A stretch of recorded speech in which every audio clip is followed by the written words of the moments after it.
নমস্কার, পজিটিভ বার্তার পর্দায় আপনাদের আবারও অনেক অনেক স্বাগত। প্রতিদিনের মতো আমরা চলে এসেছি পজিটিভ বার্তার লাইভ অনুষ্ঠান নিয়ে। আপনারা সঙ্গে থাকুন, সাথে থাকুন। আপনারা চোখ রাখুন পজিটিভ বার্তার ফেসবুক লাইভ এবং টিএসএনসির ফেসবুক লাইভে। তো আমাদের সঙ্গে আজকে যিনি উপস্থিত রয়েছেন শাশ্বত সরকার স্যার, তো ওনার সাথে আমরা যে পরিচয় করে নেব। তো নমস্কার স্যার। নমস্কার। একটু আপনার পরিচয়টা জেনে নেব। আমার নাম শাশ্বত সরকার। আমি একজন গবেষক এবং স্বর্ণপদক প্রাপ্ত, এবং আমি ত্রিপুরা ইউনিভার্সিটির আন্ডারে ত্রিপুরা ইউনিভার্সিটিতে কম্পিউটার সায়েন্স ইঞ্জিনিয়ারিং ডিপার্টমেন্টে আমি একজন গবেষক। ধন্যবাদ স্যার। স্যার, আমাদের পজিটিভ বার্তায় এসে আপনার কেমন লাগছে? হ্যাঁ, এটা খুবই ভালো একটা প্ল্যাটফর্ম, যেটার সাহায্যে আমরা কিভাবে সমাজে পজিটিভিটিটাকে আমরা এগিয়ে আসতে পারি এবং আজকালকার সোসাইটিকে অ্যাওয়ারনেস একটা দিতে পারি এই পজিটিভ বার্তার মাধ্যমে। ঠিক, ধন্যবাদ স্যারকে আবারও। তো আজকে আমাদের আলোচনা হচ্ছে ডিপ ফেক নিয়ে।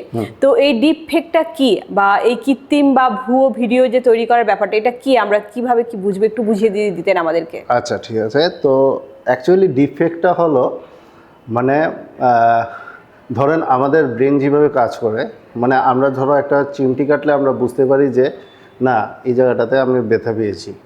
সেম জিনিসটা অ্যাপ্লাই করা হয়েছে কম্পিউটারের ক্ষেত্রে। এখন ধরেন আমি যেখানে দেখছি, যেমন এই টেবিলটাতে একটা কোনো একটা গাছের পট হিসাবে আছে, এটা আমার চোখ দেখে ব্রেনকে বলছে না এটা একটা গাছ এবং এটা পট, ইনডোর প্ল্যান্ট, আমরা এটা বললাম। সেম জিনিসটাকে তুলে এনেছে কম্পিউটার, যেটার নাম হলো ডিপ নিউরাল নেটওয়ার্ক, আর ডিপ ফেকের নাম হলো deep neural network based fake content generation. এটার মিনিংটা হলো এটা, মানে এটা একটা নেটওয়ার্ক যেটা আমাদের ব্রেনের মতো কাজ করে এবং একটা কিছু অবজেক্ট বা কিছু কম্পিউটার নিজস্ব জেনারেট করে দেয়। কম্পিউটার বুঝে না এটা চেয়ার, না এত অ্যাডভান্স। আজকালকে ধরেন গত 6 বছর আগে এটা এসেছে মার্কেটে, মিনস ওয়ার্ল্ড ওয়াইডে ফেমাস হয়েছে, এবং রিসার্চার যে বের করেছে উনি ডিপফেক কনসেপ্টটা একজন R.Goodfellow 2015-এ বের করেছিল, ঠিক 5 বছর আগে। তো এই ডিপফেক কন্টেন্টটা খুবই আজকালকার সোসাইটিতে ভালো, কিন্তু নেগেটিভিটি অনেক বেশি আর কি, ঠিক আছে। এবং এটার দ্বারা একটা মানুষের চেহারা বদলানো যায়। অনেকগুলি টুলস আছে যেটাতে জাস্ট আপনার চেহারাটা দেবে, আমার চেহারার সাথে মিশিয়ে আরেকটা চেহারা তৈরি হয়ে গেল। সেম জিনিসটা একটা ছবি, আপনার যে কোনো একটা সিনারি আপনি নেই, কিন্তু এখানে বসিয়ে দেওয়া হলো। আপনাকে বসিয়ে দিয়ে এটা অটোমেটিক্যালি আপনার ছবিটাকে নিয়ে আপনার অন্যরকম ধরেন একখানের ছবি আর একখানে তুলে আনুন আর কি। তো থ্রো কম্পিউটার এটা আমরা করছি না, আমরা এখনকার যেমন অনেক দোকানদাররা ইমেজ এডিটিং করতে গেলে ফটোশপ ইউজ করে, তো এখন অ্যাডভান্স ফটোশপ এসেছে যেটা ওরা পারবে না, আমজনতা এটা পারবে না। কারণ হলো এটার মধ্যে এটা মেইন হলো এটা টাকা দিয়ে কিনতে লাগে, প্রথম কথা, মাসে একটা অ্যামাউন্ট দেওয়ার লাগে, এবং এটা ডিপফেকে খুবই মানে বড় একটা অ্যাপ্লিকেশান। এটা অটোমেটিক্যালি যে কোনো একটা মানুষও তৈরি করতে পারে এবং একটা বলও তৈরি করতে পারে। আগে 2 বছর আগে এটা এত ফেমাস ছিল না আর কি। তো সবখানের মধ্যে এখন ডিপফেক কন্টেন্টটা এসে পড়েছে, মানে এটার মধ্যে অনেক ধরনের টাইপ আছে, ফেস নিয়ে, ছবি, মানুষের চেহারা নিয়ে, এরপরে এখন অবজেক্ট এসেছে নতুন। আগে ম্যাক্সিমাম গত 2015 থেকে 2022 অবধি ছবি নিয়েই কাজ হয়েছে, মানুষের চেহারা নিয়ে, একটা মানুষের চেহারা আরেকখানে বসিয়ে দেওয়া। এরপরে মানুষের কোনো, আমরা যখন এখন একটা মিটিংয়ে আপনার সাথে কথা বলছি, এই কথাটার ভয়েসটা যদি আমি রেকর্ড করি, আমি এটা আরেকখানে আমি আরেকটা ভয়েসের সাথে মিলিয়ে আপনার কথাটা, কিন্তু আমি যে কথাটা বলছি এই কথাটা এটা হবে না, কিন্তু আমার ভয়েসটা, সুরটা সেমই থাকবে। এই হলো ডিপফেকের মেইন মূল জিনিস। এটাকে বলে ডিপফেক, যেটা হলো ডিপ নিউরাল নেটওয়ার্কে একটা জিনিস আছে, যেটা হলো মানুষের ব্রেনটাই কম্পিউটার ব্রেনে এসে পড়েছে, এবং এটা কম্পিউটার নিজেরভাবে কোনো কিছু একটা বস্তু বা কিছু মানুষ বা গাছপালা এসব তৈরি করে দেয়। ঠিক স্যার, তো ধন্যবাদ স্যারকে। তো এরপরে জেনে নেব কিভাবে এই ডিপ ফেক আমাদের সমাজের ক্ষতি করছে। হ্যাঁ, এখন এটা হলো সবচেয়ে বেশি মানে খুবই আজকালকার দুনিয়াতে সোশ্যাল মিডিয়া ইনফ্লুয়েন্সার খুবই বেশি হয়, মানে সোশ্যাল মিডিয়াতে আমরা খুব বেশি থাকি, যখনই অবসর থাকি তখনই ইনস্টাগ্রাম, ফেসবুক, আমরা এটাতে মানে একটা নিড হিসাবে এসে পড়েছে এই প্ল্যাটফর্মটা, মোবাইল। তো ঠিক আছে, বাট এই যে ডিফেক কন্টেন্ট অনেকগুলি আছে যেটা আমরা চোখের বিশ্বাস, মানে আমরা মোবাইলটা কেন ইউজ করছি, যে কোনো একটা স্টোরি বা কিছু দেখি যে না এটার থেকে আমরা ইনফ্লুয়েন্স এমন এমন জিনিসটা থেকে শিখতে পারি, নলেজ গেইন করছি। বাট আদৌ কি এই ইমেজ বা এই ভিডিওটা যেটা আমরা দেখছি এটা সত্যি, এটা তো আমরা ভেরিফাই করতে পারবো না। তো ডিফেক ভিডিও আপনারা নিজের চোখে দেখেও বুঝতে পারবেন না এটা একটা ফলস কন্টেন্ট। তো এটাতে বাচ্চাদের বা আমাদের সমাজের যত এখন আপগ্রেডেড জেনারেশন বা আপকামিং জেনারেশন যেটা আছে ওদের জন্য আমি বলি যে দেখো কোনো অসুবিধা নেই, কিন্তু এটার থেকে নলেজ কিছু গেইন না করাই ভালো, কারণ এটা একটা মাল্টিমিডিয়া সোর্স যেটার মাধ্যমে তোমার যে ব্যক্তিগত জীবনে এটা থেকে ইনফ্লুয়েন্স না হয়ে তোমার যে পড়াশোনা আছে এটা নিয়েই বিজি থাকো, কারণ এটার মধ্যে কন্টেন্টটা এটা রিয়েল না ফেক এটা তোমরা বলতে পারবে না। এমন অনেক ভিডিও আপলোড হয়েছে, যেমন ইউক্রেন আর রাশিয়ার যে ওয়ারের মধ্যে একটা নাইট টাইম একটা ভিডিও ছড়িয়েছিল, এটা ইউক্রেনের আগের একটা কোনো আর্মি ক্যাম্পের নাইট ক্যামেরা দিয়ে ফুটেজ, এটা ওদের ওয়ারের চলাকালীনে এটা ফেসবুকে আপলোড হয়েছে এবং এটা সবাই দেখেছে।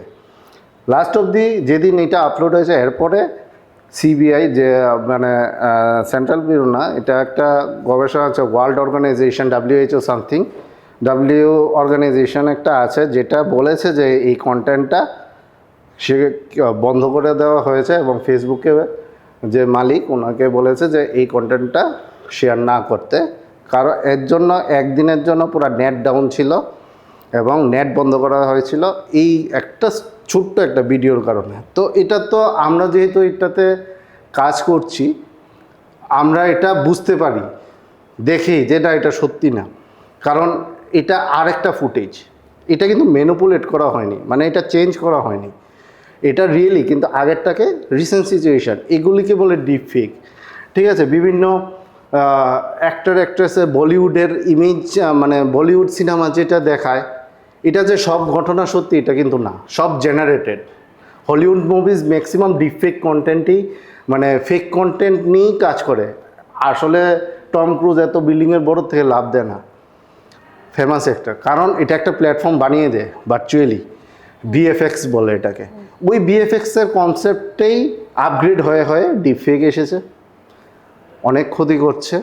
এবং আমি চাই যে এটা পরবর্তীকালে এবং আমরা যারা গবেষক আছি এটার একটা নিরাপয় হোক, মানে এটা ধরার একটা উপযুক্ত কিছু তৈরি হোক, এটাই আমাদের চেষ্টা আর কি। এবং বাচ্চাদের একটু এসব মিনস ইনফ্লুয়েন্স না হোক আর কি, জাস্ট সোশ্যাল মিডিয়া, এটাই আমার ডিপফেকের মেইন ব্যাপার।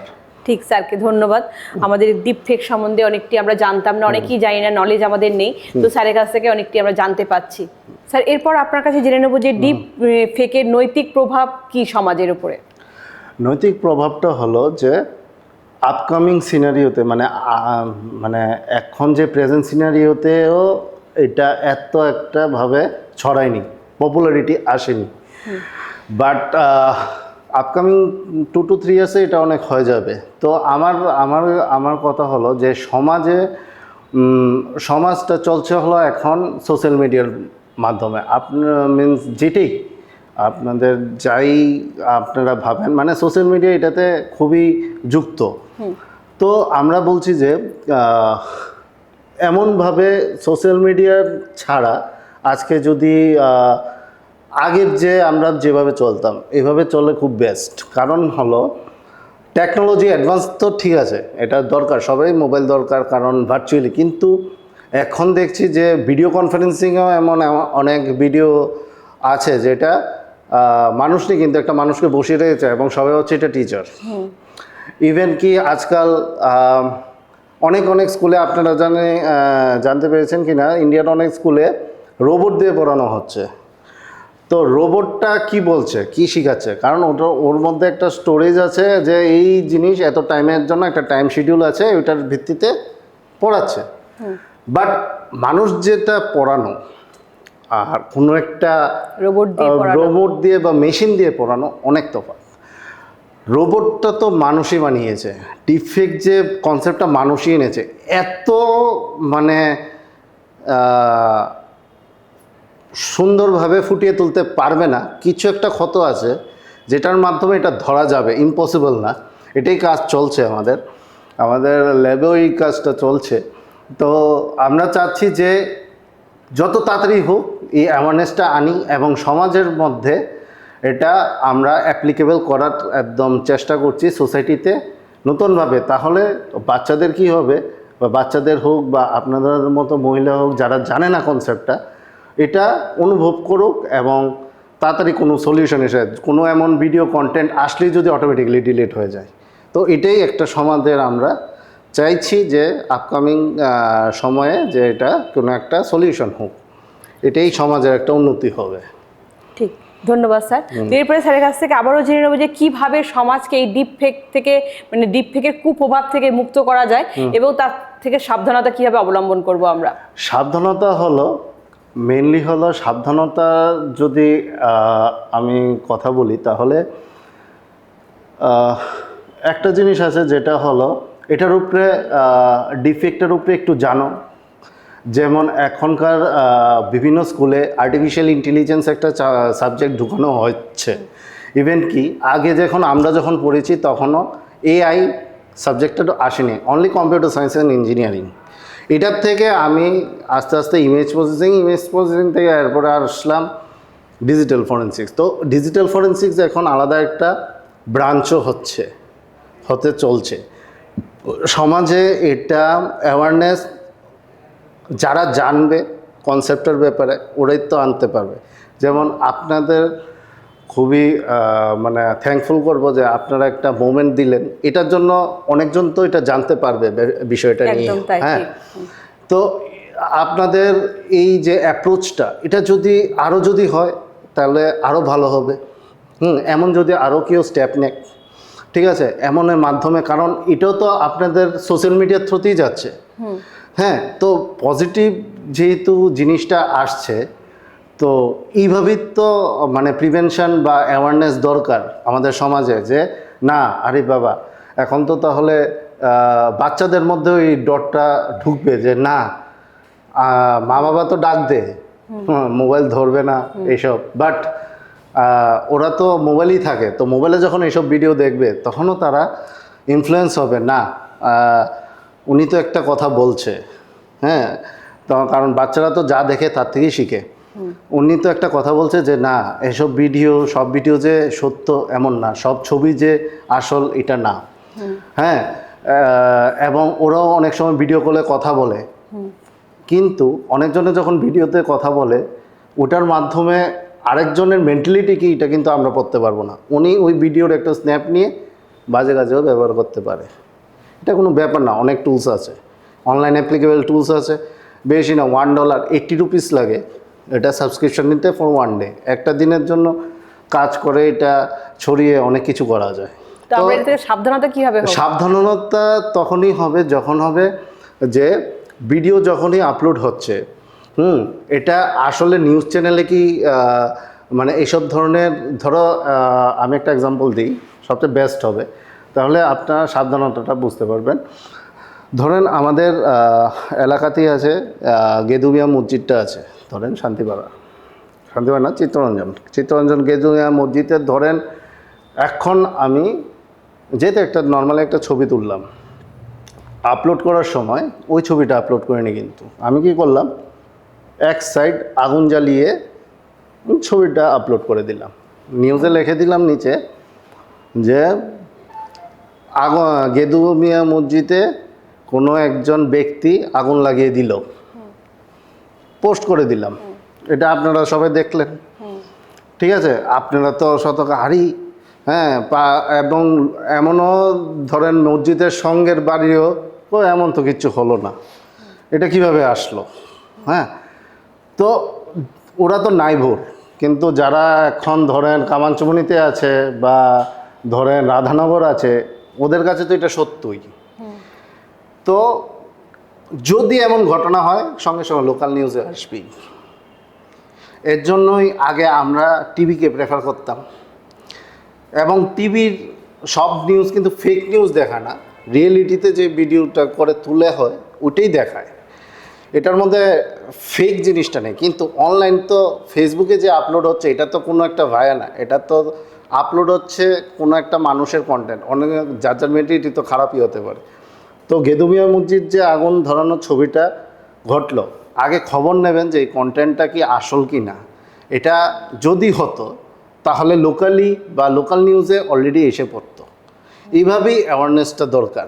হ্যাঁ, এখনও তো ধরার পসিবিলিটি নেই, এটা আমরা আমাদের গবেষক কেন বলে, গবেষকের কাজই তো এটা, গবেষণা করে কোনো একটা সলিউশন আনো।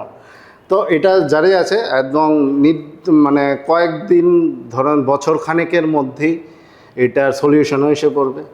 হ্যাঁ, কিন্তু সলিউশনের আগে তো একটা অ্যাওয়ারনেস দরকার। ওই অ্যাওয়ারনেসটা এটাই, যেটাই আপলোড হচ্ছে সোশ্যাল মিডিয়াতে, রিয়েলিটিতে এবং যেটা লোকাল নিউজ, হ্যাঁ, ইন্ডিয়াতেও যেটা চলছে ইন্ডিয়ান মিডিয়াতে এটা ছড়াবে, যে নিউজটা আসবে, তাহলেই আপনারা বিশ্বাস করবেন।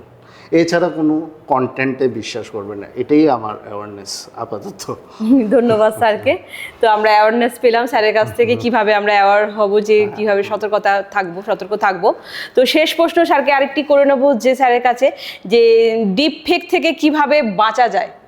হ্যাঁ, বাঁচানোর জিনিসটা এমনই, মানে আমার কাছে লাগে যে যত অ্যাডভান্স টুল আছে, যেমন আজকালকার মোবাইল সবার কাছেই আছে, কিন্তু মোবাইলের ছবিটা যখন আমরা সেলফি ক্যামেরা দিয়ে তুললাম, তো ওই ক্যামেরার ফটোটা আপলোড করি, হ্যাঁ, সবাইকে দেখাই, আরে আমি একটা সুন্দর ছবি আমি আপলোড করলাম। এটা না করা, কারণ আপনারা তো প্রায় পাবলিকলি এটা দিয়ে দিচ্ছেন সবাইকে। আপনার এই ছবিটা নিয়ে কে কী করতে পারে এটা তো আপনিও জানেন না, আমিও জানি না। ঠিক আছে, এটা কি ভালোর দিকে যাচ্ছে নাকি এটা আপনি কিন্তু জানবেন না। আপনি কিন্তু আপনার খুশিটা প্রকাশ করে দিয়েছেন থ্রু সোশ্যাল মিডিয়া পাবলিকলি।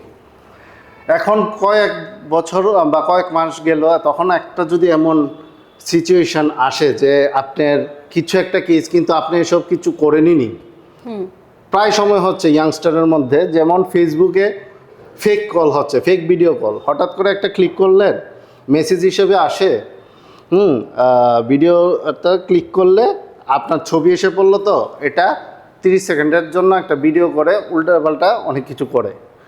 তো এটা সিম্পল একটা বলছি, বাট এখন ওই জিনিসটাতেই অ্যাওয়ারনেস থাকা দরকার, যেটা হলো যে কিভাবে বাঁচতে পারি। বাঁচাটা তখনই যে আপনার যে খুশির মোমেন্টটা, সোশ্যাল মিডিয়াকে কি দরকার, আপনি অ্যালবাম হিসাবে একটা ছবিতে রেখে দেন, পোস্ট করেছেন, 2 দিন পরে এটা ডিলিট করে দেন।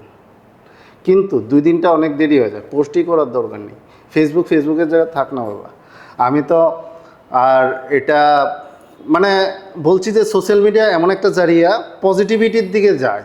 হ্যাঁ, এখন নেগেটিভিটির দিকে যেতে গেলে অনেক কিছু। তো এটাতে বাঁচার জন্য আমি বলছি ইয়াংস্টার্সকে যে তোমরা পড়াশোনা করো, বইপত্র আছে, হ্যাঁ, মোবাইল ইউজ করবে না কেন, পিডিএফ আছে, কিন্তু ওই রিলস তারপরে অনেক কিছু আসে, হ্যাঁ, স্ক্রোল করতে করতে অনেক কিছু আসে, কিন্তু ওইসব ইন্টারেস্ট না দেখে পড়াশোনাটা করলে। এখনকার বাচ্চারা সত্যি কথা বললে, আমি তো অনেক কলেজে যাই, গিয়ে এইসব ব্যাপারেই ডিসকাস করি, তখন ওরা সতর্ক হয়। তো এইভাবেই করতে করতে এখন তো কিচ্ছু বের করতে পারিনি, হ্যাঁ, গবেষক হিসেবে, কিন্তু একটা তো সলিউশন আসবে, আমরা তো চেষ্টা চলছে। তো এই চেষ্টাটা যদি পরবর্তীকালে একটা ভালো দিকে যায়, হ্যাঁ, এবং তখন এত অ্যাওয়ারনেস, এখন সব কিছু জানার পিছে এটাই যে আমি সতর্ক দিই যে সোশ্যাল মিডিয়ার মধ্যে এত অ্যাক্টিভ না হয়ে নিজের জীবনে অনেক কিছু আছে, পড়াশোনা আছে, নিজের কাজ আছে, ঠিক আছে? তো অ্যাক্টিভ না হয়ে বা তোমার কোনো মোমেন্ট বা তোমার খুশির জিনিস পাবলিকলি অ্যাভেলেবেল না করে নিজের কাছেই রাখা ভালো। তাহলে এই প্রসঙ্গে স্যার একটা প্রশ্ন করি আপনাকে, যে আমরা যে তাহলে ফেসবুকে ছবি আপলোড করি, তাহলে এটা কি আমাদের জন্য খুব মানে হ্যাঁ, ডেঞ্জারাস হয়ে যায়? হ্যাঁ, সেম ইনস্টাগ্রামেও এবং ফেসবুকেও, ইভেন কি হোয়াটসঅ্যাপও। আচ্ছা। হ্যাঁ, কারণ ধরেন আপনার নাম্বারটা যদি অন্য কারোর কাছে থাকে, আমি আপনার এখন নাম্বার দিয়ে আমি আপনার কি চ্যাট হিস্ট্রি সব কিছু আমি বের করে দিতে পারবো, জাস্ট আপনার নাম্বারটা লাগবে আমার। আপনার নিজের লোকেই যদি খারাপ করতে চায় আপনার অনেক কিছু করতে পারে। তো এটা তো আমরা এই ফিল্ডে এসেছি, এসে জানতে পেরেছি দেখে। আপনার মতো তো মানে কেউ জানতো না যে এমনও দুর্ঘটনা হতে পারে। তো আমি বলবো যে আপলোড করার সময় মানে এমনভাবে করেন যেটা মানে কি বলবো, না করাটাই ভালো আমার মতে। আমি যেমন আমার কোনো ছবি কোনো সময় আপলোড করতে যাইনি, কখন না কি হয়। আমরা অনেক সময় ভাবি যে ফেসবুকে দিয়ে রাখলে কি আমাদের ছবিটা সেভ থাকলো, সেভ না, এটা আসলে এটা আমরা পাবো পরে, মানে ভবিষ্যতে পাবো, এইভাবে আমরা করি অনেক সময়। এটা নর্মাল সবারই ভাবনা, কিন্তু এটা তো ফেসবুক তো আসলে ফেসবুকটা যখন আবিষ্কার হয়েছিল এটার কারণটা হলো দূর দূরান্তরের যারা মানুষ আছে ওদের মধ্যে একটা কানেকশন তৈরি করা, যোগাযোগ মাধ্যম। হ্যাঁ, মাধ্যমটা যে এত এখন অ্যাডভান্স হয়ে গেছে, মাধ্যমটা এখন বিপজ্জনক হয়ে গেছে, অনেক বিপজ্জনক হয়ে গেছে। সেম জিনিসটা আপনি এখন ইয়েতে দেখুন, হোয়াটসঅ্যাপেও দেখুন। হোয়াটসঅ্যাপে যে যা কল করছে, ধরেন আপনি আপনার একজন ফ্রেন্ড দুবাইতে আছে, দুবাইতে কলিংয়ে কথা বলতে পারবেন না, হোয়াটসঅ্যাপের থ্রুতেই কথা বলতে পারবেন। তো হোয়াটসঅ্যাপে আপনি ভিডিওতে কল করছেন, সাপোজ ওই যার সাথে কথা বলছে ওর একটা ফ্রেন্ডও আছিল, ওই ফ্রেন্ডটা ধরেন দূর থেকেই ভিডিওটা করে ফেললো, করলে অনেক কিছু করা যাবে আর কি।